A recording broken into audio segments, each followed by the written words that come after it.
गरीब नंद के लिए अमीर सहेली लाई रिश्ता। जल्दी जल्दी नाश्ता कर लो, उसके बाद तुम दोनों को स्कूल भी जाना है। कहीं देर ना हो जाए, फिर तुम्हें टीचर डांटेंगी तो अच्छा नहीं लगेगा। हाँ काजल, जल्दी से खाना खाओ, मेरा तो हो गया। अरे माँ, एक दिन लेट हो जाएंगे तो क्या ही चला जाएगा। चलो निकिता, चलते हैं। काजल भी खा लेती है, जिसके बाद काजल निकिता के साथ अपने स्कूल पहुंच जाती है। दोनों सहेलियां पूरे दिन स्कूल में अच्छे से पढ़ाई करती हैं और स्कूल खत्म होने के बाद एक साथ वापस घर को लौटने लगती हैं। काजल, शाम को तुम मेरे घर पर ही आ जाना, हम दोनों मिलकर एक साथ पढ़ाई करेंगे। आ तो जाती, लेकिन तुम जानती हो ना, तुम्हारी मम्मी को मेरा आना पसंद नहीं है क्योंकि मैं बहुत गरीब हूँ। हाँ हाँ, तुमने सही कहा, कोई बात नहीं, मैं ही तुम्हारे घर आ जाऊंगी। तुम्हारी गरीबी हमारी दोस्ती के बीच कभी नहीं आएगी। निकिता बहुत अमीर थी तो वहीं काजल बहुत गरीब थी। दोनों के बीच गहरी दोस्ती थी और वो दोनों एक साथ बहुत खुश थे। वहीं देखते ही देखते लड़कपन जवानी के मोड़ पर आ जाता है और अब वो दोनों बड़ी हो जाती हैं। बड़ी होने के बाद निकिता और काजल दोनों की माँ उन दोनों के लिए लड़का ढूंढना शुरू कर देती है। अरे माँ, देखो तो सही, इस लड़के के साथ अगर मैंने शादी कर ली तो ये लड़का मेरे साथ चलता हुआ भी अच्छा नहीं लगेगा। तुम्हें तो कोई भी लड़का पसंद नहीं आ रहा। लगता है भगवान से कोई मेल एंजल उतरवाना पड़ेगा जिसे तुम पसंद कर सको। हाँ हाँ, क्यों नहीं, जैसी मैं हूँ लड़का भी बिल्कुल वैसा ही होना चाहिए। लड़का तो ऐसा होना चाहिए जिसका दूर दूर तक गरीबों से कोई ताल्लुकात ना हो। और मैं तो चाहती हूँ कि शादी भी निकिता की इतनी दूर हो कि वो फिर कभी अपनी फटीचर सहेली काजल से ना मिल सके। माया अपने मन में ये कह रही थी कि तभी निकिता को काजल का कॉल आता है और वो उससे बातें करते हुए वहां से चली जाती है। अरे निकिता, कहाँ पर है तू? अभी तक आई नहीं। तुझे पता है ना, आज मुझे लड़के वाले देखने के लिए आ रहे और तेरे बिना मैं बहुत इरिटेट हो जाऊंगी। प्लीज जल्दी से घर पर आ जा। ओहो मेरी जान, परेशान क्यों हो रही है? मैं अभी फौरन आ जाती हूँ तेरे घर पर। अरे तेरे लिए तो लड़का मैं ही पसंद करूंगी।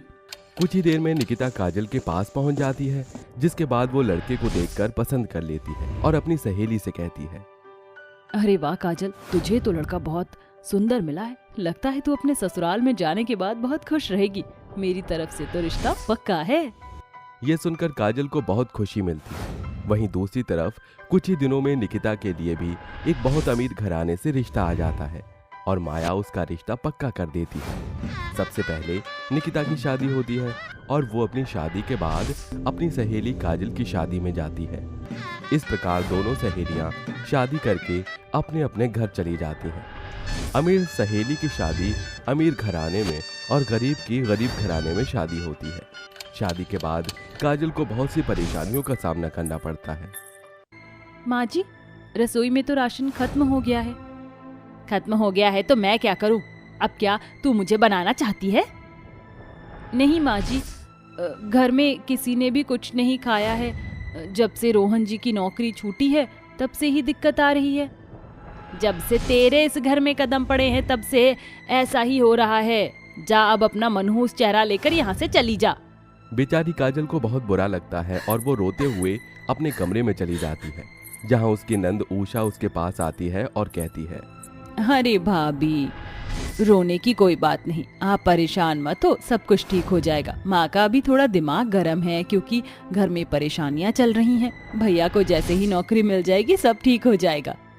ऐसी बात नहीं है उषा, जब से इस घर में मैं आई हूँ तब से ही माँ जी मुझे किसी न किसी बात पर ताने देती रहती हैं। आज उन्होंने ये तक कह दिया कि मेरे पैर ही गलत है, मतलब मैं अपशगुनी हूँ। ओहो भाभी, छोटी छोटी बातों को दिल पर नहीं लेते, चलो छोड़ो। उषा काजल को गले से लगा लेती है। उषा नंद के साथ साथ काजल के साथ हमेशा एक बहन की तरह रहती। ऐसे ही उसकी जिंदगी चल रही थी। एक दिन अचानक से रोहन घर से नौकरी ढूंढने के लिए निकल रहा होता है।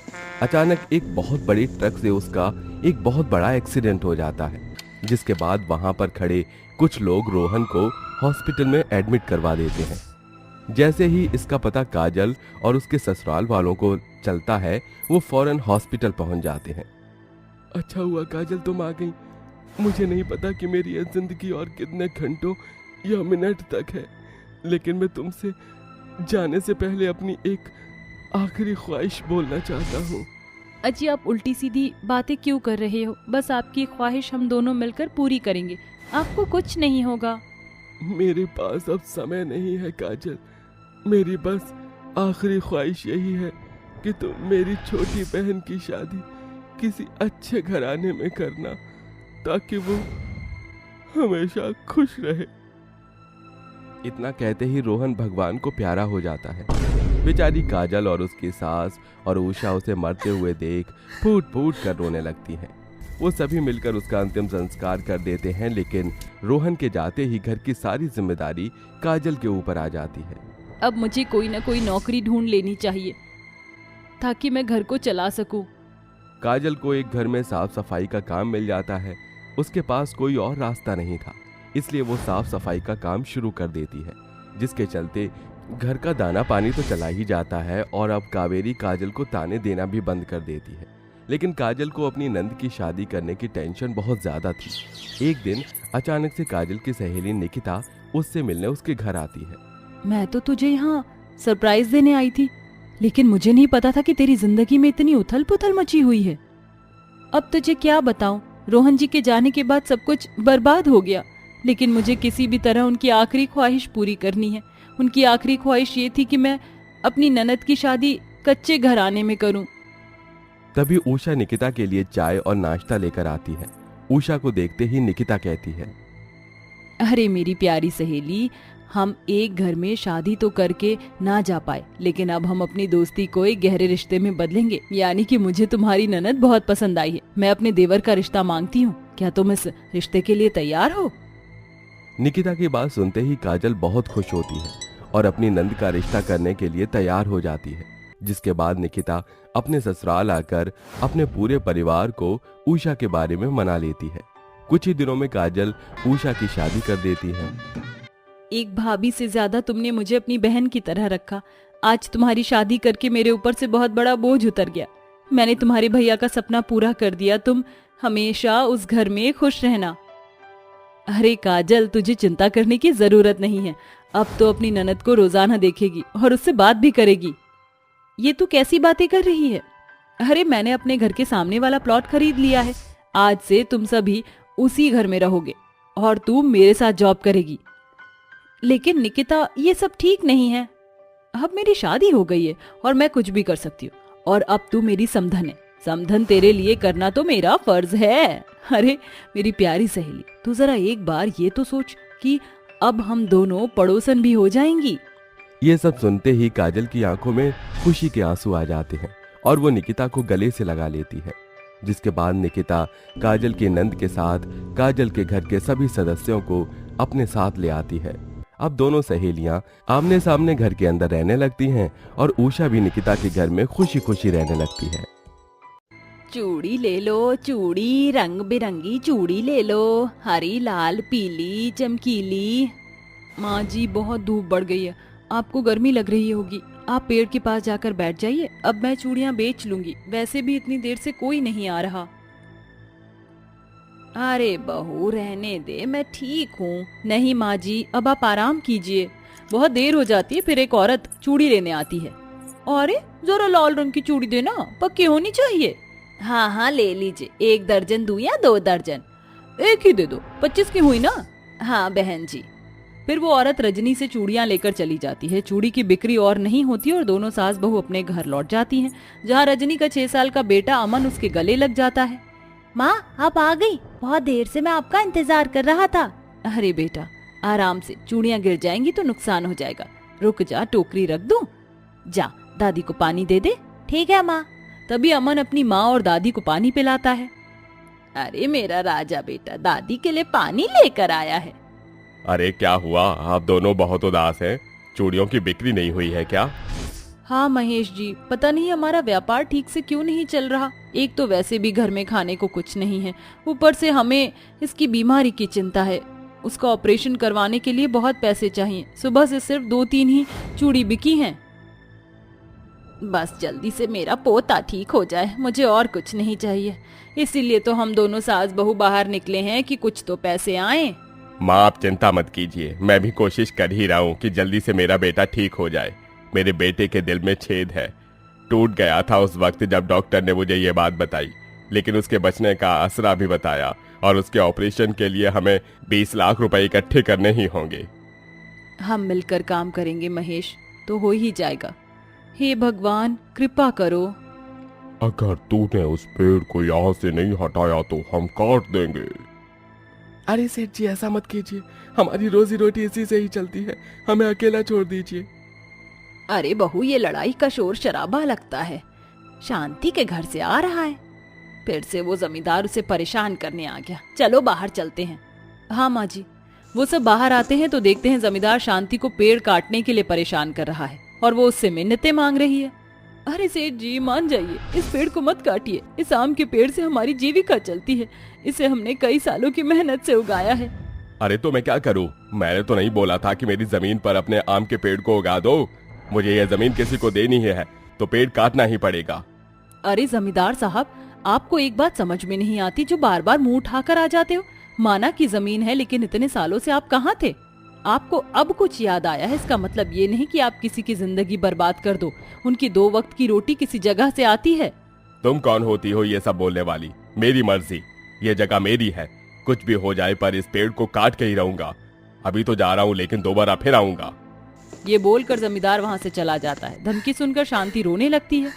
अरे बेटा चुप हो जा, ऐसे रो मत, हिम्मत मत हार, हम तेरे पेड़ को कुछ नहीं होने देंगे। अम्मा जी, हम कितने गरीब हैं कि कहीं नौकरी नहीं मिल रही, ना खाने के लिए घर में 2 वक्त का राशन है। वो तो शुक्र है इस पेड़ का, मेरी सास और बच्चों ने मिलकर इस पेड़ की नींव रखी तो आज ये हमें फल दे रहा है, जिसे बेचकर हम अपनी आजीविका चला रहे हैं। और वो जमींदार, जानते हैं ना आप सब। बहन तुम चिंता मत करो, हम तुम्हारे साथ हैं। इस तरह सब अपने अपने घर चले जाते हैं। सास बहू अगले दिन फिर बाजार में चूड़ियों की टोकरी लेकर निकल जाती हैं और चूड़ियां बेचने लगती हैं। थोड़ी बहुत उनकी बिक्री हो रही थी, उससे वो अपना राशन ले आते हैं।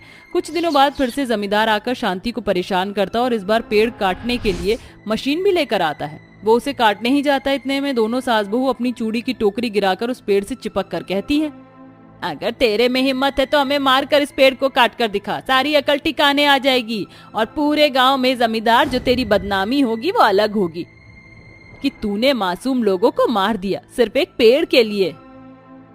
सही बोला माँ जी आपने, काटो अब इस पेड़ को जमींदार। बोल अपने चुनवा से, आज सारे गांव वाले तुम्हें देखेंगे। ये क्या, सारा गांव यहाँ इकट्ठा हो गया? मेरी तो बदनामी हो जाएगी। छोड़ देता हूँ। हाँ ठीक है, मुझे ये जमीन नहीं चाहिए, चल चुनुआ। जमींदार चला जाता है। शांति भी उनका धन्यवाद कर चली जाती है, लेकिन सास बहू की ढेर सारी चूड़ियां टूट जाती हैं। तो वो कहती हैं, माँ जी हमने उनके व्यापार को बचा लिया, लेकिन अपनी चूड़ियों का नुकसान कर दिया। अब हम क्या बेचेंगे? मेरा बेटा ठीक कैसे होगा, मुझे समझ नहीं आ रहा। हे भगवान, ये हमसे क्या अनर्थ हो गया, अब हम कैसे गुजारा चलाएंगे अपना। सास बहू के रोने से वो पेड़ अपनी जादुई रोशनी से उन टूटी हुई चूड़ियों को फिर से साबुत कर देता है, जिसे देखकर रजनी कहती है, अरे माँ जी ये चूड़ियां टूट गई थी, हम दोनों की टोकरी चूड़ियों से कैसे भर गई? रजनी, तुम्हें हैरान होने की कोई जरूरत नहीं है।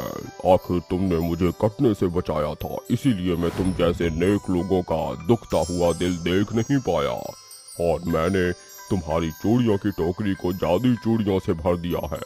अब वो जादुई चूड़ियां कभी नहीं टूटेंगी और जो भी नेक दिल तुम्हारी चूड़ियों को पहनेगा उसकी कमी पूरी हो जाएगी, लेकिन लालची इंसान को सबक मिलेगा। शुक्रिया पेड़। ये सुनकर पेड़ मामूली पेड़ बन जाता है, जिसके बाद सास बहू को जादू के बारे में यकीन नहीं होता और वो अगले दिन चूड़ियां बेचने जाते हैं।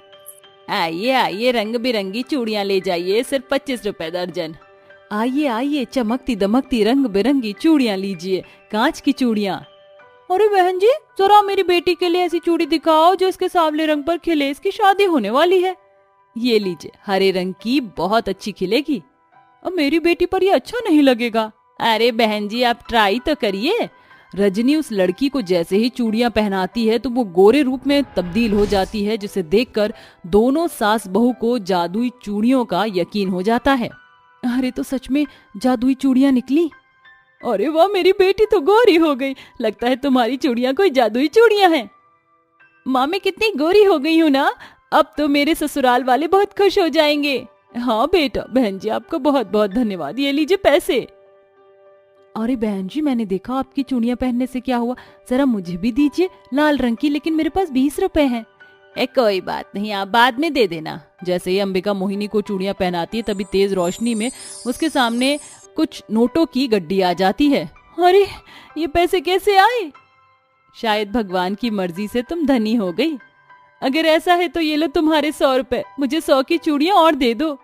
लीजिए।